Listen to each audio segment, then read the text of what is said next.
Então já pode sentar, pessoal. Primeiro, eu vou me apresentar. Talvez alguém não me conheça, né? Eu sou o Pedro Bastos, tenho 26 anos. Segunda-feira estou me formando em Engenharia Eletrônica, com a graça de Deus. E frequento já o Movimento Água Viva já há 7 anos. Foi aqui onde eu conheci a Deus e venho me doando, né, por esse movimento, com o intuito realmente, né, de ministrar formações, de modo especial, para catequizar cada vez mais as pessoas, né? Todos nós precisamos ser catequizados até a gente ir para o céu, até virar santo de fato, né? Essa é a nossa grande missão. E eu estou aqui, nesse primeiro momento com vocês, para falar sobre a Sagrada Escritura. E a Sagrada Escritura, querendo ou não, é um livro, né, que nós recebemos de Deus e foi transmitido para todos, abertamente para todos ter o conhecimento do que é Deus, né, de tudo aquilo que Ele pretende para a humanidade. E já ajudando na parte da introdução, todas as culturas, todos os povos, eles precisavam, né, de alguma forma registrar suas ações, sua cultura, sua religiosidade, suas crenças. Isso a gente é relatado, quem gosta de história, né, a gente estuda história, percebe isso, né? Os povos deixavam escritos ou de forma até nas pinturas rupestres, né, nas pedras, o que eles viviam, relatavam pequenos trechos. E não é diferente com o que Deus tem para nós, né, sobre a história da salvação, a salvação da humanidade. Não é diferente. Isso tudo está dentro da Bíblia, da Sagrada Escritura. Eu separei um trechinho do Dei Verbum, né, que é um documento presente no Concílio Vaticano II, que é especialmente falando sobre o Verbo de Deus, que é a Sagrada Escritura. Ele fala assim: Deus dispôs amorosamente que permanecesse íntegro e fosse transmitido a todas as gerações tudo quanto tinha revelado para a salvação de todos os povos. Então, Deus o pessoal que escreveu, né, os sacerdotes que escreveram essa frase para esse documento, é uma frase muito rica, porque fala de tudo aquilo que a Sagrada Escritura pretende para a vida nossa, tudo por plano de Deus. Ele, de forma amorosa, que é o mais importante, né, a gente sabe que o nosso Deus é de amor, ele deixou em registros aquilo que a gente precisa ter para bem viver e seguir os ensinamentos dele. Agora, só para dar a introdução também sobre a estrutura da Bíblia. A estrutura da Bíblia é formada por 73 livros. Isso, eu, quando estava começando a estudar, quantos livros tem, né? Às vezes falta aquela, será que eu sei? Às vezes tu chuta, 70, mas realmente é 73 livros. São divididos em 2 blocos, o Antigo e o Novo Testamento. O Antigo Testamento tem 46 e o Novo Testamento 27 livros. Então, aí a soma dos dois dá os 73. E ele é separado, né, em diversos tópicos, assim, eu coloquei, né, de formas de escritura, vamos dizer melhor assim. O Pentateuco, que é os 5 primeiros livros, narram bem o começo da trajetória do povo de Deus. Os históricos, que conta a história dos judeus, do povo, né, judeu, os hebreus. Depois vem os poéticos e sapienciais. Os poéticos os salmos, né, toda aquela parte mais cantada, lírica que nós temos. E os sapienciais é da sabedoria daquele povo, dos judeus. Tudo aquilo que eles tinham de sabedoria sobre a vida, eles relataram também na Sagrada Escritura. Depois nós temos os proféticos, que são todos esses livros que fazem a profecia de algo que está por vir. Os evangelhos, que, como nós sabemos, faz parte dos ensinamentos que Cristo nos deixou. E, por fim, as cartas e epístolas, que são relatos dos seus apóstolos diante a população, a comunidade. A importância da Sagrada Escritura para a nossa vida, né? Ela mostra um relato exclusivo de toda a história da salvação, desde o começo até o fim. Mesmo que o fim, como nós sabemos no Apocalipse, virá em tempos futuros. A salvação é a vinda de Cristo. A gente tem que ter muito claro isso, que isso é a salvação, e isso é o que a Bíblia tem para nos dizer. O Antigo Testamento preparou, de uma forma muito bonita, de fato, assim, a espera daquele que está por vir, que é o Messias, né, o Cristo. E no Novo Testamento nós vemos isso, né, de tudo. Por que o povo demorou tanto tempo para receber o Cristo? Porque realmente precisava passar por todos aqueles acontecimentos até chegar no ponto principal, né, que é o Cristo. Porque precisava, de fato, ter uma mudança no povo eleito de Deus, que são os judeus. E agora, né, com a vinda de Cristo, somos todos nós. E a importância de transmitir, né, a importância é transmitir dessa forma a revelação divina. E aqui a gente entra no ponto muito, eu acho que é o mais importante, né, assim, no meu estudo, do que é a Sagrada Escritura, né, é a revelação divina. E o que é revelação? Né? Eu convido vocês a se perguntarem, o que é revelação? Eu fui pesquisar porque eu pensei, revelação, algo que se revela, mas algo que se revela não dá um sentido, né, um entendimento bem correto do que significa revelação. A revelação, no dicionário, diz que é algo que estava oculto e se torna fatível. É algo que estava desconhecido e se torna conhecido depois de alguma coisa. Então, isso é revelação. E o que é o divino? O divino é quando uma divindade, algo superior que nós temos, que nós acreditamos, se torna... É meio difícil de entender. Divino, Deus, a gente tem muito essa na nossa cabeça, né? Deus é a divindade.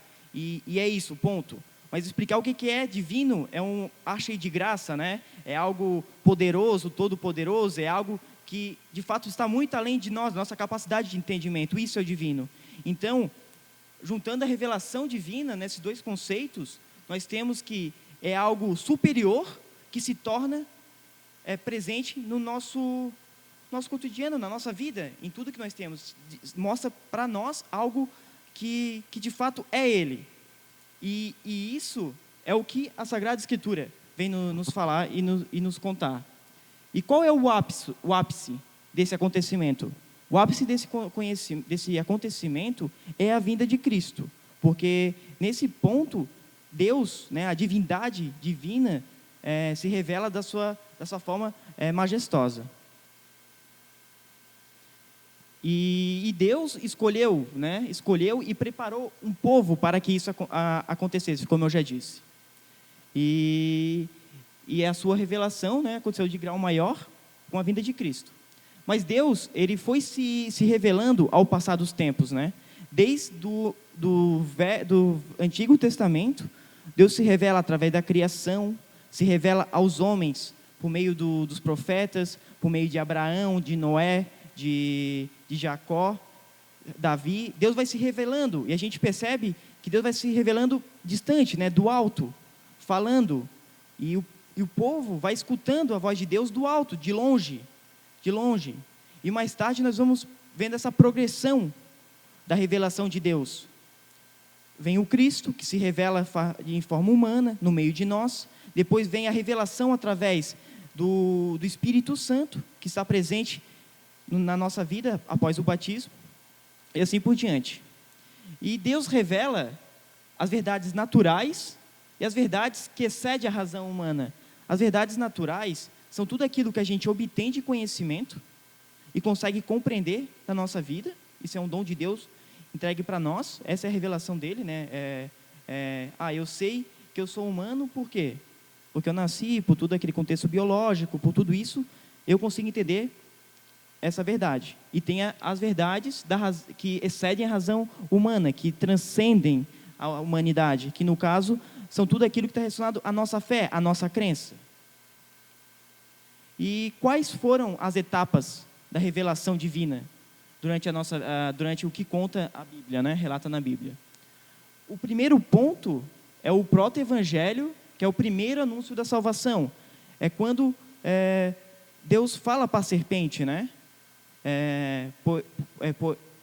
Porei inimizade entre ti e a mulher, pisarei na tua cabeça, toda aquela história. Isso aí é uma introdução do Evangelho com a vida de Cristo, pois a descendência seria a salvada, né, no final das contas, por conta do pecado original. Depois, ele vem com a aliança de Noé. Aí nós temos a primeira aliança que Deus faz com os homens. Noé, aquele tempo estava acontecendo perdição na terra. Deus falou com Noé para que ele montasse a arca. Nós conhecemos essa história, né, relatada na Sagrada Escritura. E depois ele escolhe outro homem, Abraão.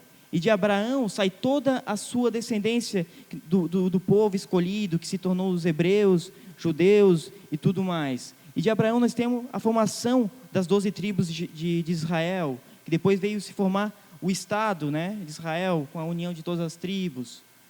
O Êxodo também é outro ponto, outra etapa da revelação divina, pois é no Êxodo que acontece, né, a saída do escravo, né, do escravismo que existia no povo para a terra prometida. Outra etapa é a promessa de Davi a um Messias, descendente da sua linhagem. Então aqui nós estamos percebendo os passos que Deus vai dando para a humanidade e quanto Ele quer se revelar para os homens. Outra etapa, o exílio e o regresso à terra prometida. Quando o povo saiu da terra, foi para a Babilônia, depois regressou. E por fim, a encarnação do Redentor, quando o Deus se fez presente na humanidade. A fundação da igreja de Cristo, a mesma igreja que nós vivemos hoje, conhecemos hoje e temos fé em tudo que ela nos conta e relata. E a parúzia, que é o Apocalipse, aquilo que está por vir ainda. E as etapas do Antigo Testamento, nós temos a etapa patriarcal, mosaica, etapa da monarquia, etapa do exílio e a etapa do judaísmo. Essas etapas aí foram de forma cronológica, de como foi se construindo as Sagradas Escrituras. E estão contidas nas etapas da revelação divina. Aí agora eu vou começar a dar uma introdução a cada uma delas, de forma rápida, a gente também não ficar muito maçante, porque é bastante conteúdo, né? E vou passar um pouco do que eu estudei através desse livro, Conhecer a Bíblia. Tá? É um livro de introdução à teologia da Sagrada Escritura, do Dei Verbo, tá? Que é o texto do Concílio Vaticano que eu já falei, e de textos do professor Felipe Aquino, que estão tudo disponíveis lá na internet. Eu consegui fazer um link e depois a gente vai distribuir para todos vocês. Começando então pela primeira etapa, a etapa patriarcal, como se diz o nome, né?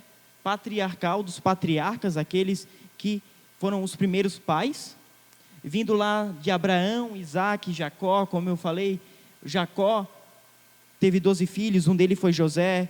Desses 12 filhos viraram as 12 tribos de Judá, depois o Estado de Israel. E esses relatos se encontram, né, no livro do Gênesis.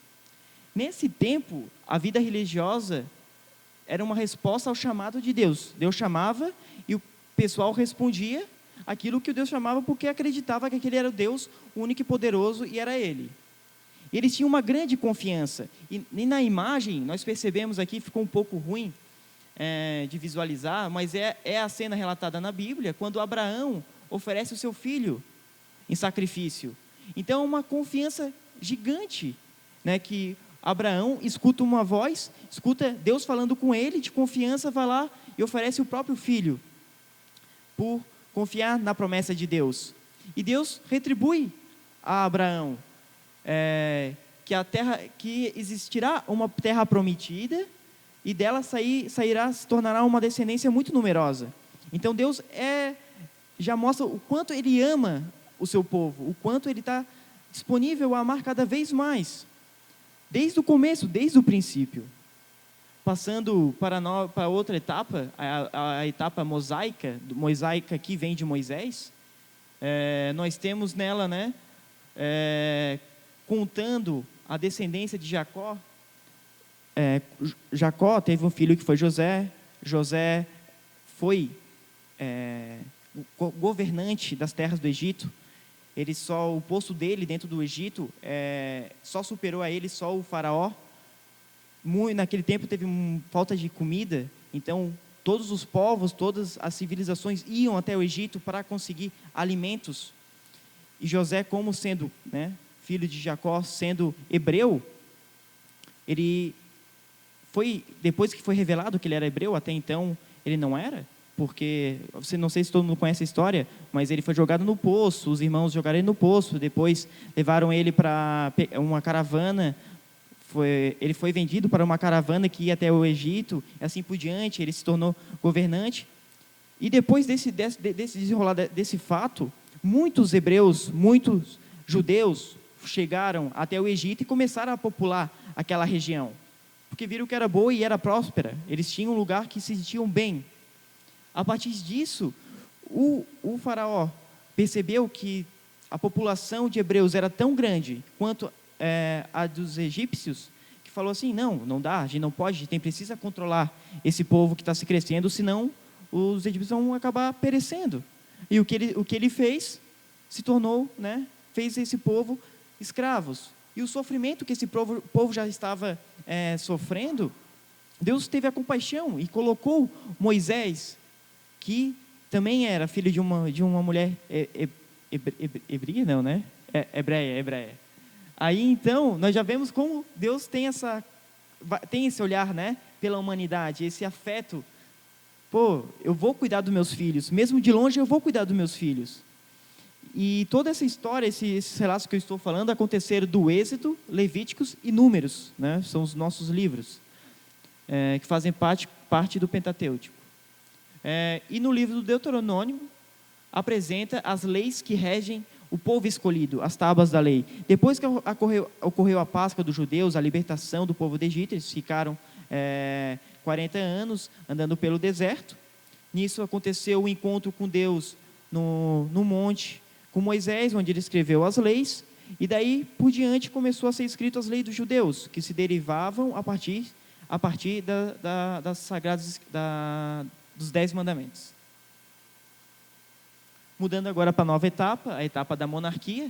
Essa etapa da monarquia, monarca, né? Então existia um rei, esse rei foi Davi, mas antes disso, depois que Moisés morreu, ocorreu várias lutas para que o povo escolhido chegasse na terra prometida, que era Judá. E esses relatos estão contados nos livros de Josué e Juízes.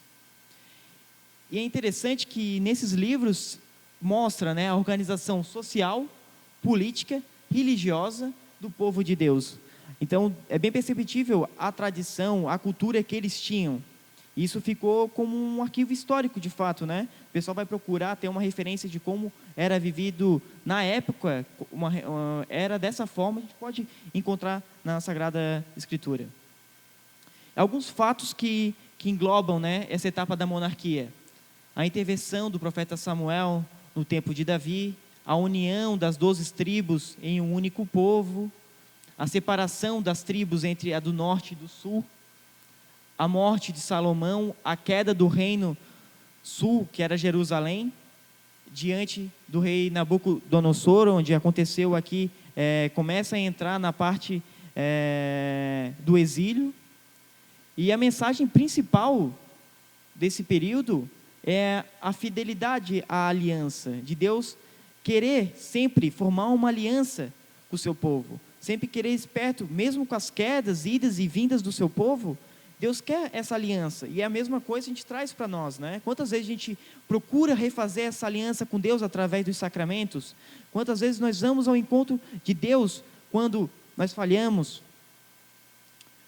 Desde antes Deus já pensava nisso, e hoje a gente desfruta disso dentro da igreja.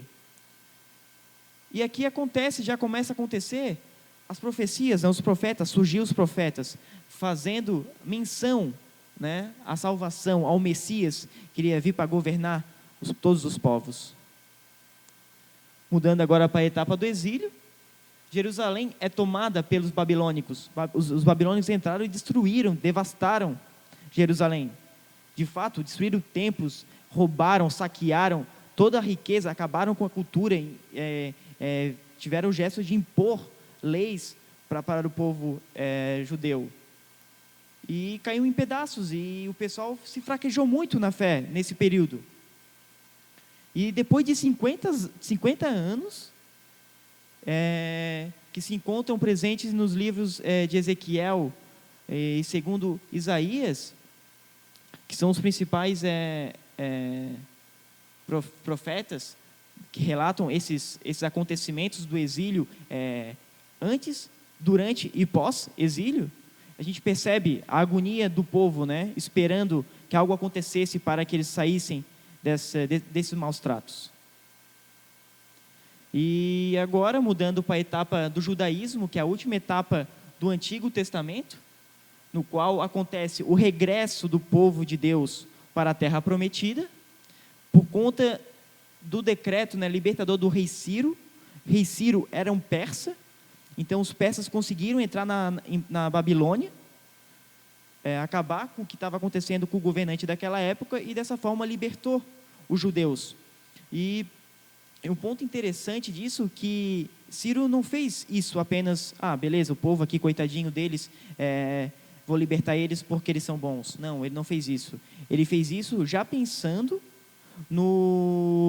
na posição do reino de Israel, da terra de Judá. O mapa ficou, né, bem ruim, mas a Babilônia é mais aqui para o canto, né, os persas eles vinham aqui mais para cima. Jerusalém, né, a terra, o reino de Judá está bem situado no meio de um meio comercial, assim, porque é uma rota muito fácil de trazer especiarias, trazer mantimentos, trazer material para ser vendido para outras regiões vindo do Egito. Então, era muito importante reis terem o controle dessa região, da região de Jerusalém, por esse interesse.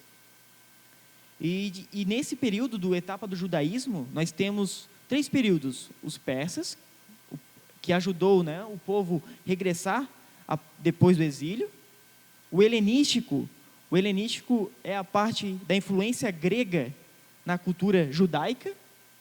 E Macabeu, que é a reconquista, vamos dizer assim, do governo dos judeus na terra de Jerusalém e de Israel. Eu destaco, né, que nesse período persa aconteceu a reconstrução de Jerusalém e a volta da autonomia da sociedade judaica.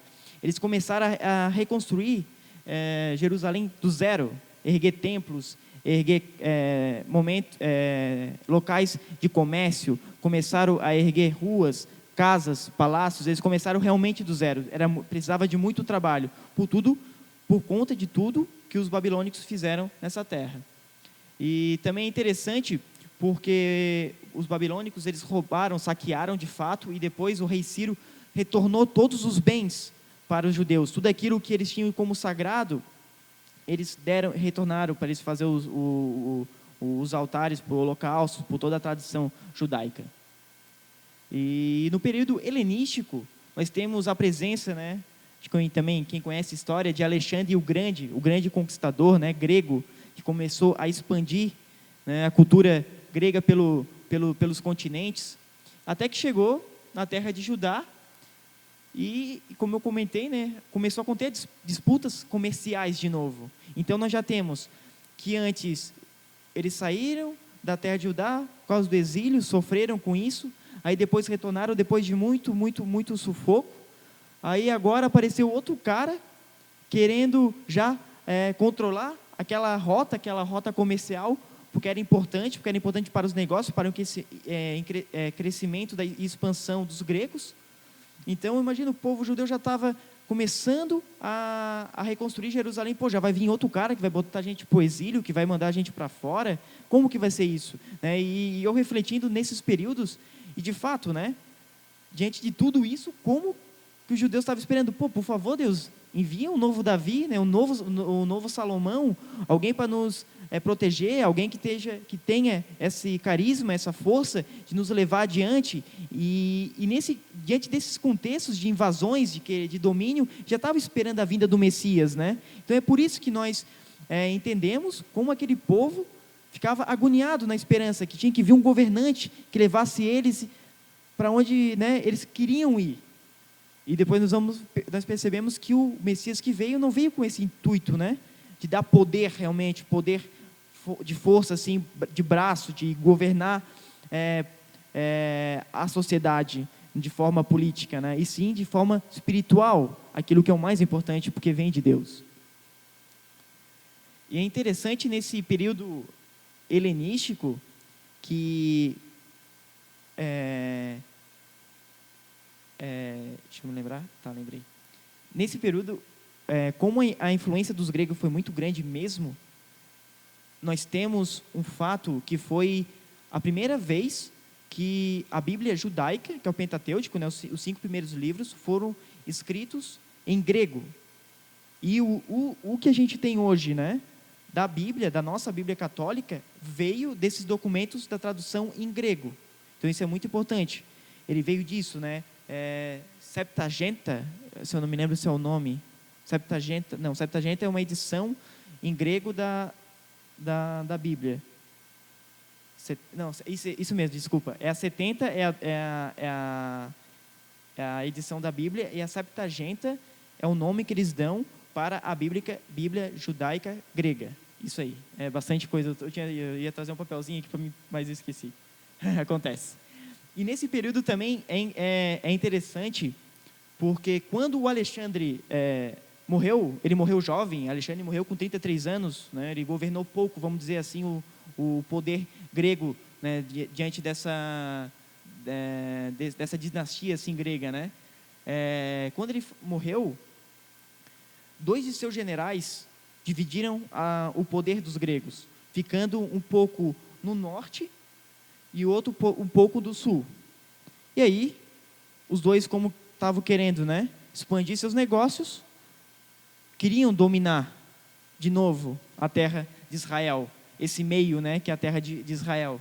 Então eles ficavam naquela ameaça: eu vou entrar para invadir, eu vou entrar para dominar, e de novo acontecer aquilo, né, acabar com o que os judeus estavam erguendo. E com isso, no meio desses conflitos de gregos querendo dominar novamente, né, o território deles, vem Macabeu, né, que é a etapa, né, o período de Macabeu, onde os judeus retomaram o poder das terras de Israel.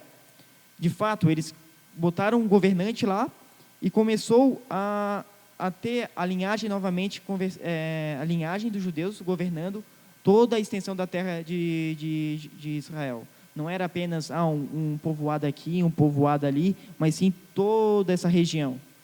E aí sim começou a expansão cultural da religião judaica. E no fim desse período ocorre o início do governo romano em Israel. Então aqui é um período também de transição entre os judeus, ficam um período no poder, e depois o que vem os romanos, né? A expansão da cultura romana diante do mundo, né? Agora, entrando nos livros do Novo Testamento, porque os romanos estão entrando, então, seguindo uma cronologia, nós chegamos no período onde nós temos o Novo Testamento.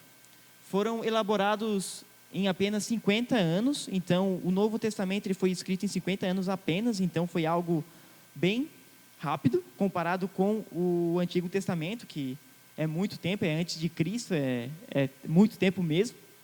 E ele tem 2 etapas, né? E ele é dividido em etapas. Eu coloquei como etapas, né? Pois contém os ensinamentos com as palavras e fatos que o próprio Jesus colocou, e a segunda é a tradição oral de tudo aquilo que Jesus falou. Então, nós temos isso, né? Os apóstolos receberam aquilo e foram transmitindo, né? Repartindo aqueles conhecimentos a partir de Jesus. E tem aqueles discípulos, né? Pessoas que escutaram da própria boca de Jesus. Então, nós temos essas 2 separações. O Evangelho, para quem não sabe, é a boa notícia, é a boa nova. É aquilo de novo que vem para construir as nossas vidas. As cartas e epístolas trazem diversos relatos do poder dos ensinamentos de Cristo aos diversos povos.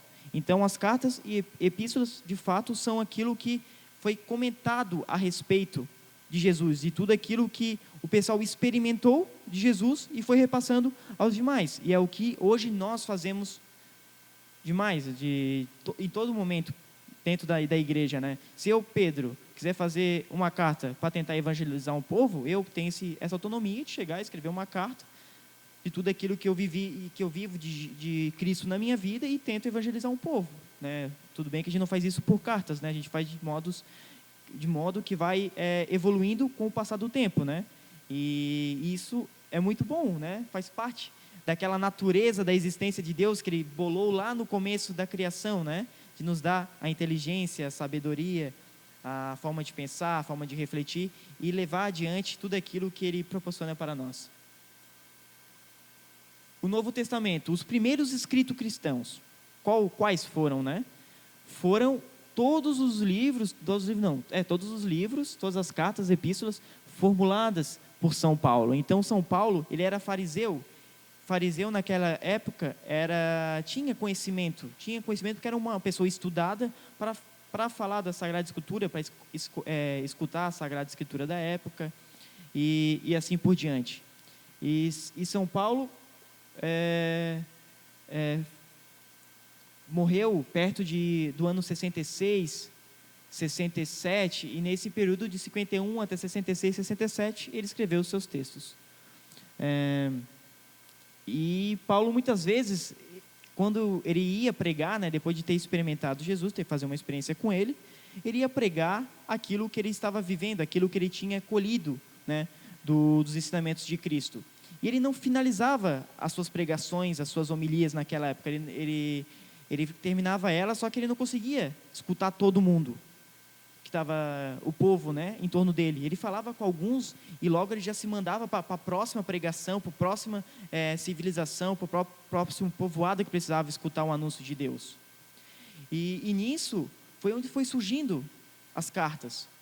Os discípulos dele ficavam nesses povoados, faziam um levantamento das perguntas e questionamentos que tinham e enviavam para ele, e depois ele lia os questionamentos, escrevia e mandava para aquele povo. Então é isso, cartas voltadas para os romanos, cartas voltadas aos Gálatas, né? Efésio. Então é por conta disso que vem as cartas. Realmente, alguém recolhia, enviava e retornava as respostas.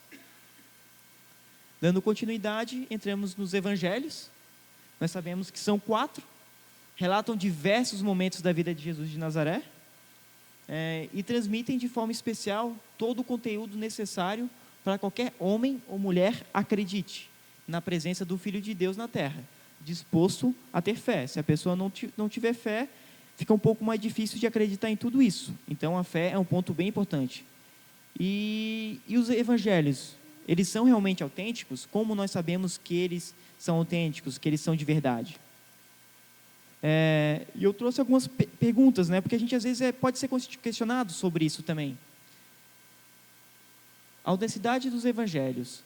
Os originais, eles não existem mais. Aqueles que foram escritos lá não existem mais. Porém, existem 5.000 cópias manuscritas espalhadas por todo o mundo. E dentro dessas 5.000 cópias, uma apenas é contida no Vaticano. Uma apenas. As outras, o Vaticano deixa aberta pelo mundo para quem quiser estudar, ler e procurar, descobrir coisas a mais, pode ficar à vontade. O Vaticano dá essa liberdade para quem quiser. E elas são datadas do século 3 e 4. E é confirmado a originalidade por conta da crítica literária. Quando se faz a verificação desse fato, se estuda os textos e compara como era com outros textos da mesma época. Por exemplo, né, Virgínio, que foi um escritor, se eu não me engano, grego,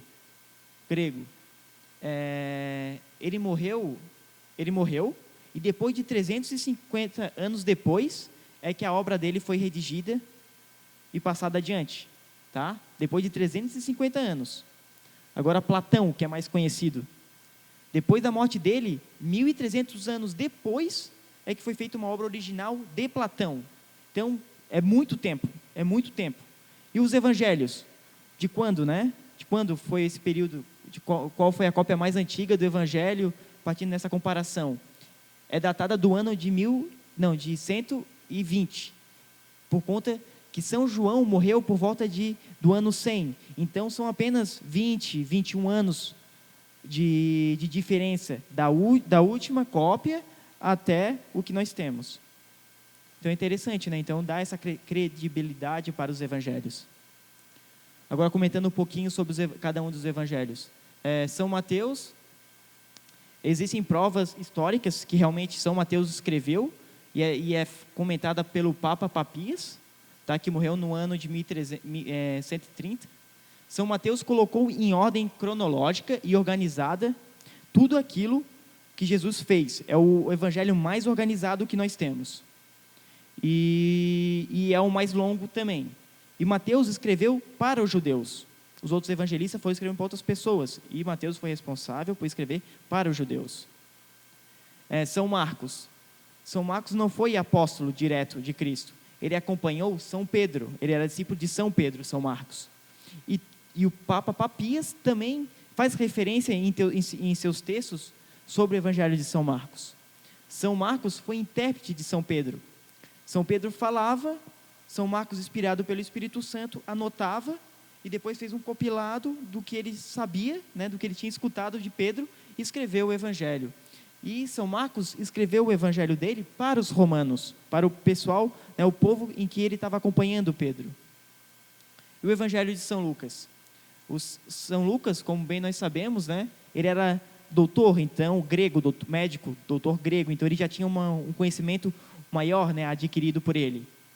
E ele já tinha conhecimento, né, ele já sabia dos evangelhos de São Mateus e São Marcos. E Lucas foi discípulo de Paulo e recebeu a graça do Espírito Santo, essa inspiração de dar continuidade às obras. E o interessante é que São Lucas fez diversas pesquisas sobre Cristo. Há relatos que São Lucas saiu de onde ele estava e foi visitar Nossa Senhora e São João para recolher informações e escrever o seu evangelho. Olha que interessante isso. E Lucas teve a capacidade de mostrar detalhes que os outros evangelhos não mostram, por conta das suas pesquisas. E ele escreveu para os gregos. Também outro fato interessante, né? Escreveu para um povo específico, para os gregos, para evangelizar aquele povo. E por fim, São João. São Irineu diz: enfim, João, o mesmo que reclinou sua cabeça para o Senhor, redigiu textos em Éfeso. Então, nós temos aqui um relato, né? Outra pessoa falando de São Mateus escreveu o texto, né? O evangelho dele para um povo. E esse povo é todos nós. Ele não dirigiu para alguém específico, para um povo da época específica, mas sim, ele deu a liberdade de escrever para todos nós até hoje. E o objetivo de São João era mostrar Jesus é o Filho de Deus e para que todos tenham a vida eterna. E comentando agora rapidamente sobre o Apocalipse, que é o último livro da nossa Bíblia, ele foi escrito também por São João, pelas visões que ele tinha durante a vida dele, e é um livro destinado a relatar a segunda vinda do Salvador à Terra. E outros pontos importantes a se destacar são os textos inspirados. Todos os textos contidos na Bíblia são de inspiração de Deus, todos eles foram inspirados pelo Espírito Santo, e isso a igreja nos fala e nós devemos acreditar, pois a igreja fez o seu devido estudo para interpretar que são inspirados. Existe o critério geográfico, genealógico e literário artístico. O geológico é da região onde foi redigido, o genealógico é da continuidade, e o literário é o literário, né, da forma que ele foi escrito. Será que foi como poesia, foi como forma histórica de relato, foi em forma de carta? Então, esses são os estilos literários. A existência dos textos não inspirados, que são os apócrifos, que são textos que a igreja não diz que foi inspirado pelo Espírito Santo. O magistério da igreja estudou a fundo todos os textos para poder chegar e confirmar: beleza, esse aqui é um texto inspirado, a gente vai colocar na nossa Bíblia. Foi a tradição apostólica que levou a igreja a discernir quais os escritos que deveriam ser contados na lista dos livros sagrados. Isso diz o Dei Verbum. E por curiosidade, 2 últimos pontos: a edição Vulgata, formulada por São Jerônimo, no ano entre o ano de 347 a 420, vamos dizer, a Bíblia que nós temos hoje vem dessa edição da Vulgata de São Jerônimo. E São João Paulo II promulgou a versão da Neo Vulgata, que se derivou da Vulgata e chegou na Bíblia que nós temos hoje. E de forma para a gente concluir, né, esse primeiro momento de formação, a Sagrada Escritura é um pilar da Mãe Igreja. A Mãe Igreja se fundamenta muito na Igreja. Diversos ensinamentos, diversas interpretações são feitas a partir da Sagrada Escritura. Nós temos, como nós estamos aqui na igreja, nós temos também o altar da palavra, nós temos que dar o devido reverência, a devida importância para o altar da palavra, pois é de lá que surgem os ensinamentos de nosso Senhor. E contém os maiores ensinamentos que nós podemos ter, pois foi a história de Deus, a história do povo de Deus que é transmitida para nós. E por fim, depois de tudo isso que eu falei, não foi fácil ter a Bíblia que nós temos hoje, né? Tanto o que o povo passou e tudo para a gente chegar e ter bonitinho isso aqui, ó, onde a gente pode estudar e encontrar Deus, não foi fácil. Foi uma batalha muito difícil. Eu acredito que se a gente quiser, né, fazer um livro que dure tanto tempo, né, e tenha tanto conteúdo, nós humanos não vamos conseguir. Se não vir de Deus, né, a gente não vai conseguir dar continuidade nenhuma. Então, era isso, pessoal, que eu tinha que passar para vocês.